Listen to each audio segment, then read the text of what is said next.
This is the East Wing of the White House. For more than 100 years, it has served as the public entrance to one of the most important residences in the world. If you were to ever schedule a visit, this is exactly where you would be arriving. Aside from that, it is also home to various important offices, such as the Office of the First Lady and the Presidential Emergency Operations Center. But today, the East Wing looks like this. More than a century of history torn down to shreds in just a matter of days. All cleared to make space for what Donald Trump calls great ballroom, and we're going to build the greatest ballroom anywhere in the world. There'll be nothing like it. You know, the kind of thing he says about basically everything he does. But this ballroom is just one of many controversial changes that Trump has planned for the White House. Some of these changes have already transformed parts of the presidential residence in ways we've never really seen before. And if the ballroom already sounds unusual, it gets even stranger. UFC fights and the White House are two things I never thought I would say in the same sentence. But that is exactly what's happening on June 14th this year, which also happens to be Trump's birthday. It's a list of ideas that feels less like a traditional renovation and more like Trump transforming the White House into his own personal resort. And depending on who you ask, these changes are either long overdue modernization projects or a deeply controversial attempt to reshape one of the most historic buildings in the country. Quick disclaimer, this story is still unfolding and things are changing fast. But let's start at the beginning as we take a closer look at Trump's plan to transform the White House.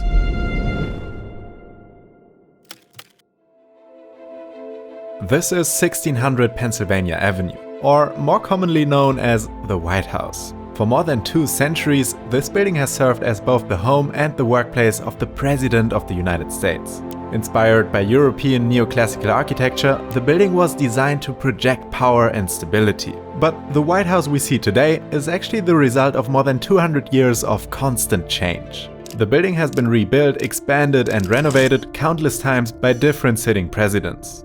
For example, in 1962, John F. Kennedy redesigned the iconic Rose Garden just outside the Oval Office, giving it the layout we largely see today. Then in the 70s, Richard Nixon converted an indoor swimming pool into what is now the press briefing room. And more recently, Obama repurposed the tennis court to be also used for basketball.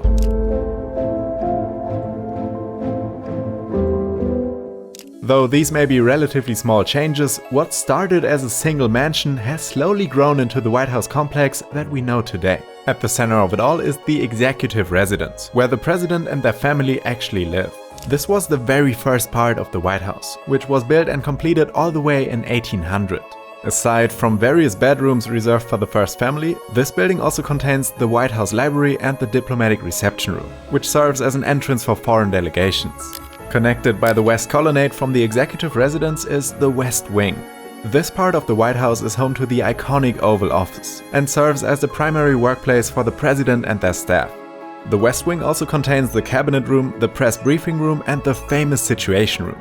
It's the command center where presidents monitor military operations, intelligence briefings and major global crises. Decisions about wars, hostage rescues and counterterrorism missions are often made right here. If you've ever seen this iconic photo of Obama during the operation that successfully eliminated Osama bin Laden, well, that was taken in here too.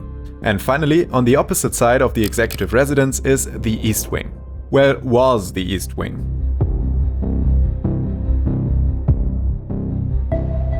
It used to serve as the public entrance to the White House, and it also housed the offices of the First Lady and her staff. Beneath it was the Presidential Emergency Operations Center. But in October 2025, the entire East Wing was demolished.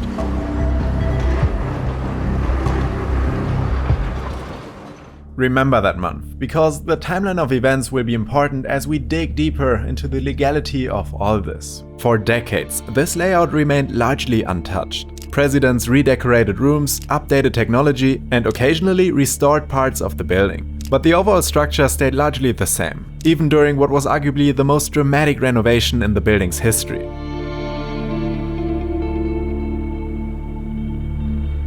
In 1948, President Harry Truman ordered the complete reconstruction of the executive residence's interior, after finding out it was in imminent danger of collapse. The project was massive. Workers gutted the entire building from the inside. Everything except the outer stone walls was removed.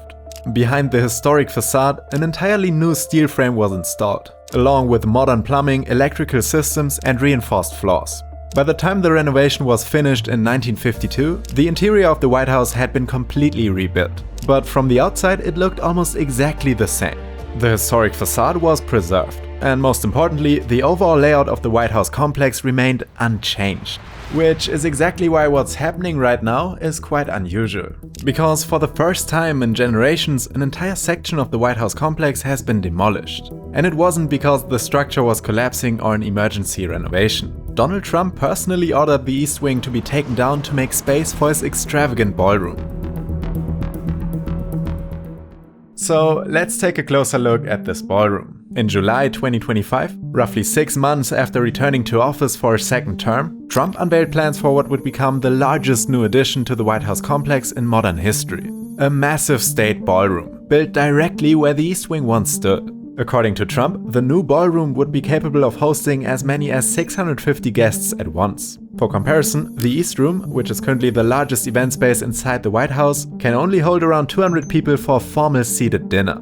Because of this limitation, large state banquets and receptions are often held in temporary tents, set up on the South Lawn. It's a solution that has existed for decades, but one that Trump has repeatedly criticized. For years, he has argued that the White House should have a proper ballroom, a permanent venue designed specifically for large diplomatic events. And to be fair, he might actually have a good point here. Relying on temporary tents for major state events isn't exactly ideal, so a permanent structure like a ballroom could make sense here. But the problem isn't the idea, it's how he does it. Critics argue that the demolition went ahead without any review whatsoever, skipping the legal process normally required to protect historic buildings. And that's why they sued the Trump administration. I will get to that part in a second.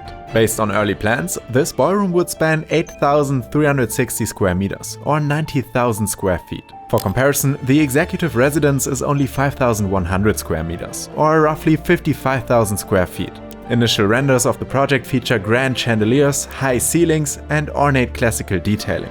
It's designed to match the historic architecture of the rest of the White House. But a project of this scale obviously comes with a massive price tag. Current estimates place the cost of the ballroom to around $400 million, making it one of the most expensive additions ever proposed for the White House complex. So who's actually paying for it? According to the Trump administration, it would be funded entirely through private donations, rather than taxpayer money. We're doing it, no cost to the country. The money's being put in by me and donors. And that's exactly where things start to get even more problematic. Because this isn't just a charity project. This is a permanent addition to the White House, the most powerful building in the United States. And now, wealthy donors are being invited to fund it, which raises a pretty obvious question. What do they get in return? Access, influence, favorable decisions down the line? Accepting private donations for a permanent addition to the White House raises serious questions about influence and transparency. And knowing Trump, there's likely more tied to these donations than just funding a ballroom. Whether it be his shady dealings in crypto or fossil fuels, the story is always the same. Trump's corporate and individual donors benefit in many different ways, thanks to his influence and power as the president.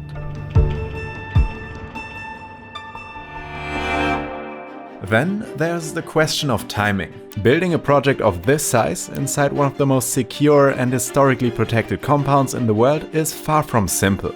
Before construction could begin, it needs approval from multiple oversight bodies and federal planning commissions. But looking at this timeline, things don't seem to add up. In February 2026, the Commission of Fine Arts voted to approve Trump's plans for the ballroom. Notably, all members of that commission were appointed by Trump himself, after firing the previous members in October.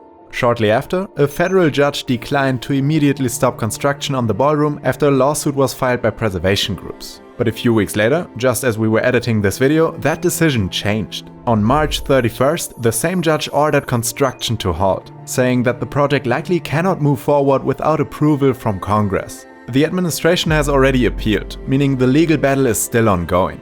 Then, almost immediately after that ruling, another major decision came in. On April 2nd, the National Capital Planning Commission voted in favor of the project's design. But despite that approval, the judge's ruling still blocks construction from moving forward. Yeah, it's a bit complicated. But looking at this whole timeline of events, you realize that Trump started the demolition of the East Wing as early as October, with crews quickly clearing the structure to prepare the site for construction. This was 6 months earlier, before the NCPC could even vote to approve the project. That's why the National Trust for Historic Preservation filed a lawsuit in December 2025, arguing that the demolition may have violated federal preservation laws.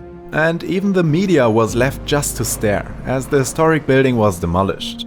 According to one news outlet, workers on the site were not allowed to answer any questions from the media. Some were even reportedly required to sign a non-disclosure agreement. Which raises a bigger question. Why was there so little transparency around a project this significant? Especially when it involves tearing down part of one of the most historic buildings in the country.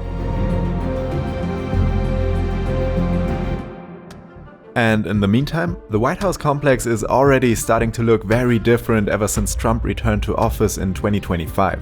One of the most notable changes happened in the Rose Garden, that borders the Oval Office and the West Wing. For many years, it has been used as a space for press conferences, ceremonial announcements, and meetings with world leaders. This is also where Trump initially announced his tariffs, that triggered tensions with major trading partners all over the world. We'll sign a historic executive order instituting reciprocal tariffs. But under Trump's redesign, a huge portion of that garden has been transformed. The main grass section has been replaced with paved stone, creating a patio-style terrace with umbrella-covered tables similar to that of his Mar-a-Lago club. The idea behind the paved surface was for the space to be more practical for events. From what we know, this kind of change is fairly typical and similar to what past presidents have done. Inside the building, there have also been some noticeable aesthetic changes. These include the addition of gold accents and ornaments throughout parts of the room, a style that closely resembles the interiors of Trump's private properties. There's also the Presidential Walk of Fame, located along the West Colonnade, a gallery featuring portraits of almost all previous US presidents in gold frames, except one, Joe Biden. Instead of his portrait, the display includes a picture of an auto pen, a reference to Trump's incorrect claims that Biden's executive orders were not legally binding as they were signed by an auto pen, and not by Joe Biden himself. But Biden did win the 2020 election, and he served as president starting in 2021. So this isn't just a missing portrait. It's the White House itself pushing Trump's political narrative inside a building that's supposed to stand above exactly that. And those are just the changes happening inside it, because some of the most controversial ideas go far beyond the gates of the White House, including proposals that could reshape parts of Washington, D.C. itself. One of the most striking ideas is something that has informally been called the Memorial Circle Arch. The proposal would place a massive triumphal arch here, at the western end of the Arlington Memorial Bridge near the border with Virginia. The inspiration behind it is fairly obvious: the iconic Arc de Triomphe in Paris. The proposal has even been dubbed as the Arc de Trump. At 76 meters or 250 feet tall, it would even be taller than the Arc de Triomphe itself. Similar to his proposed ballroom, the Arc de Trump is also facing criticism for its lack of approval from Congress and its disruption of historic architecture. And yet, somehow, even that idea isn't the most unhinged proposal linked to Trump. We have one more. A UFC event that will be held on the south lawn of the White House complex. Yes, a professional cage fight right outside the presidential residence. The event is officially called the UFC Freedom 250 and is scheduled for June 14th, a date that was chosen very deliberately. Trump says the event was made to celebrate the 250th anniversary of US independence. But as you might already know, June 14th isn't Independence Day. That's actually Trump's 80th birthday. So yeah, it's pretty obvious what this event is really for. Instead of using a permanent arena, the event would transform the South Lawn into a temporary outdoor fight venue.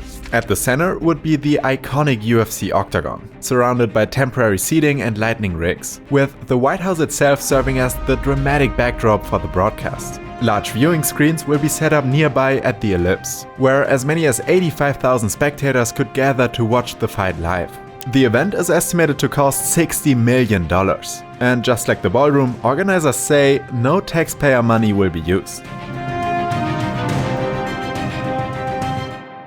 For more than 2 centuries, the White House has evolved very carefully. Changes were usually made slowly, often with approval from Congress, preservation commissions and historical experts. Even major renovations were designed to preserve the building's historic appearance and symbolic role. What's happening now feels very different. It's one president reshaping the country's most historical residence according to his own personal taste. And all of this is happening in just the first year of Trump's second term. Who knows what else he's planning to do for the remaining 3 years of his presidency. But what do you think? Let me know in the comments down below. Alright, that's it for today. I'll see you in the next one.